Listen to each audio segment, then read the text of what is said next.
की शुरुआत उस खबर के साथ जो हर एक माता पिता के लिए जरूरी है, खासकर उन माता पिता के लिए जो अपने बच्चों को मोबाइल पकड़ाकर चैन से सो जाते हैं। ये खबर उनकी नींद उड़ाने वाली है। वो माता पिता जो ध्यान नहीं रखते कि उनका बच्चा मोबाइल पर कौन सा गेम खेल रहा है, कितनी देर तक खेल रहा है और ज्यादा गेम खेलने से उस पर क्या प्रभाव पड़ रहा है।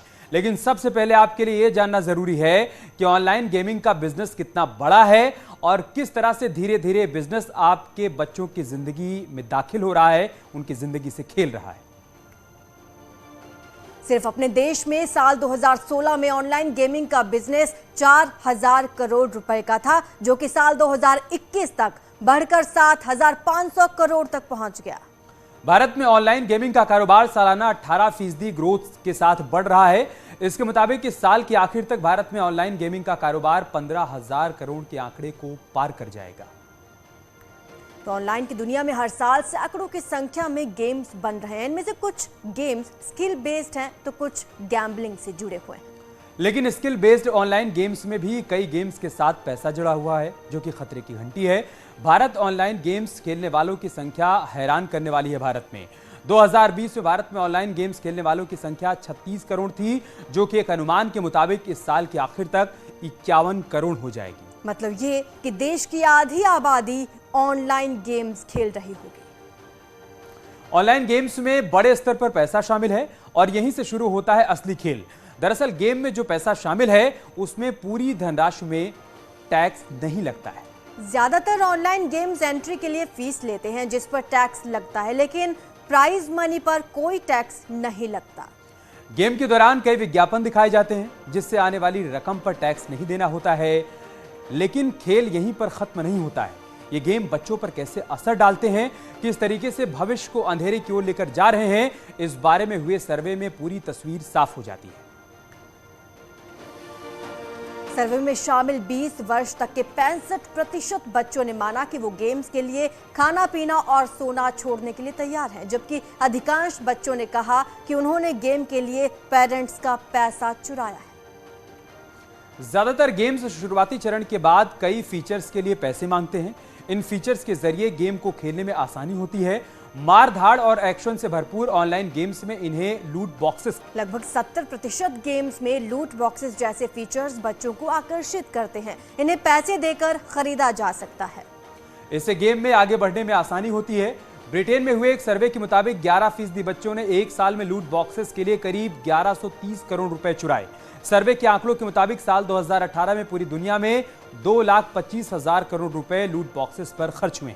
अनुमान के मुताबिक 2025 तक 3,75,000 करोड़ रुपए लूट बॉक्सेस पर खर्च होंगे। ये रकम भारत के शिक्षा और स्वास्थ्य बजट से भी ज्यादा है। यहां आपको बता दें कि भारत का शिक्षा बजट 93,000 करोड़ रुपए का है और स्वास्थ्य बजट 2,23,000 करोड़ रुपए का है। ऐसा नहीं है कि भारत में ऑनलाइन गेम्स पर रोक लगाने की कोशिश नहीं हुई। केरल, तेलंगाना, आंध्र प्रदेश में कई कोशिशें हुई, लेकिन अदालतों ने रोक हटा दी। लेकिन इसे समझना जरूरी होगा कि रोक लगाने की कोशिश क्यों की गई और बाद में उसे हटाने की कोशिश क्यों की गई। भारत में जब पहली बार लॉकडाउन लगा तो 700 करोड़ बार मोबाइल पर गेम्स इंस्टॉल किए गए।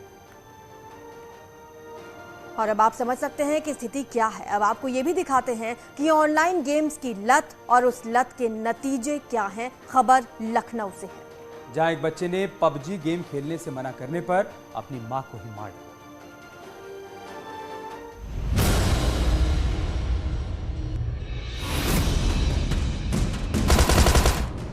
मोबाइल की लत बच्चे के लिए घातक। ऑनलाइन गेम कहीं जान ना ले ले। गेम से बच्चों में बढ़ रहा चिड़चिड़ापन। छोटी सी बात पर बच्चे खो रहे आपा।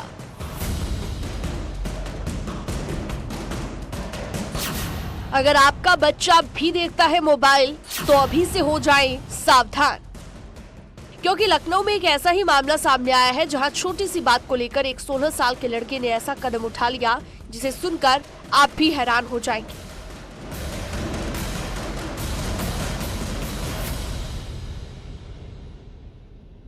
इस तिमंजिला मकान पर ताला लगा हुआ है और पड़ोसियों की ज़बां पर लेकिन इस मकान में जो वारदात हुई है वो आपको आपके दिमाग के ताले खोलने पर मजबूर कर देगी। इस घर में एक महिला की लाश मिली है और आरोप उसके 16 साल के बेटे पर है अपनी मां की हत्या करने का। आखिर ऐसा क्या हुआ जो एक बच्चा अपनी मां का ही मर्डर करने से जरा भी नहीं हिचकिचाया? इसके पीछे जो वजह है वो आपके और हमारे घर में भी मौजूद है। पुलिस के मुताबिक मां ने जब अपने बेटे को ऑनलाइन गेम PUBG खेलने से रोका तो बच्चा ये बर्दाश्त नहीं कर पाया। वो रोज रोज की रोक टोक से इस कदर गुस्से में था कि उसने मां को ही मौत के घाट उतार डाला। जो इन्वेस्टिगेशन है हमारी, जो पूछताछ, उससे पता चला है कि ये लड़का जो है ये PUBG गेम का ये एडिक्ट था और इसकी मां इसको गेम खेलने से रोकती थी, जिससे क्षुब्ध होकर के इसने इस घटना को अंजाम दिया है।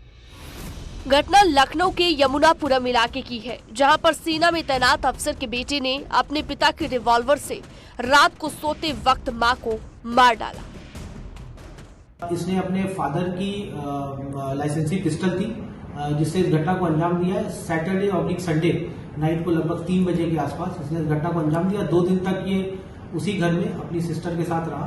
आज जब कमरे से बदबू आने लगी तो फिर इसने गलती का एहसास हर किसी को होता है, लेकिन मां को मारने के बावजूद बच्चा बिल्कुल नहीं घबराया। घर पर उसने एक कमरे में मां का शव छिपाया था और वो सामान्य दिनों की तरह दोस्तों के साथ पार्टी कर रहा था।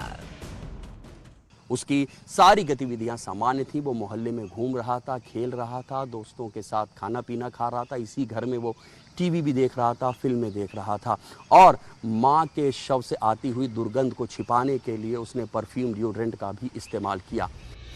आखिर एक 16 साल का बच्चा इतने बड़े जुर्म के बावजूद शांत कैसे था? उसे क्यों अपनी गलती का एहसास नहीं था?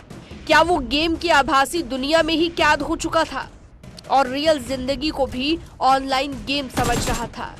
आखिर बच्चे की मनोदशा उस वक्त कैसी रही होगी?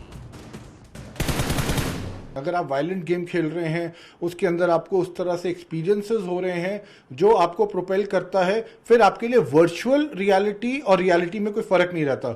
वर्चुअल रियलिटी आपके लिए रियलिटी बन जाती है। आपको लगता है कि जो वर्चुअली अगर आप वो चीज़ें कर सकते हैं, मार धाड़ कर सकते हैं, एग्रेशन शो कर सकते हैं, जो मन में आया वो बोल सकते हैं, उसको फिर बच्चे आहिस्ता आहिस्ता ट्रांसलेट करना शुरू कर देते। लखनऊ की ये घटना खतरे की घंटी बजा चुकी है कि वक्त रहते हमारा आपका जागना जरूरी है और बच्चे को जब भी मोबाइल दे तो उस पर नजर भी बनाए रखे।